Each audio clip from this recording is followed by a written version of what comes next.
Thank you, Madam President. I thank my colleague and the ranking member for his comments and his leadership on armed services. We meet at a time of increasing peril for our country.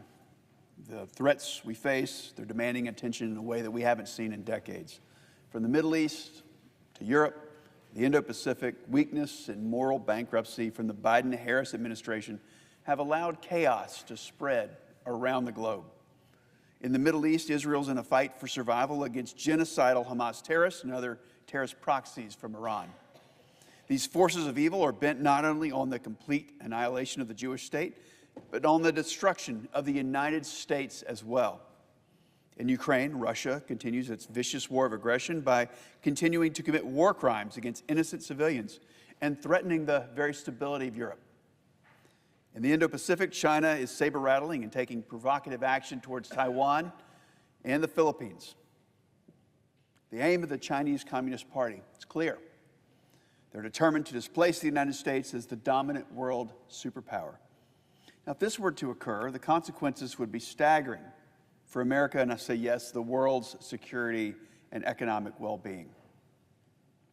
We know that the answer to all these crises is the one thing that's been missing for the last 3.5 years, and that is American strength, particularly America's military superiority. This year's NDAA, or the National Defense Strategic Commission report, has made clear that the dire threats we face can only be confronted if America's military might is strengthened. Our enemies won't relent if America takes a step backwards. Our diplomatic efforts will never be successful if they're not backed up by the real threat of overwhelming military force. Simply put, in order to be a strong nation, our military must also be strong. Now, I'm proud to say that my home state of North Carolina plays a leading role in our national defense. The Old North State is blessed to be home to 8 active military bases. And it's got thousands of active duty service members and veterans and their families as well. As a member of the Armed Services Committee, I see it as my responsibility to do everything that I can to support our military and to keep it strong.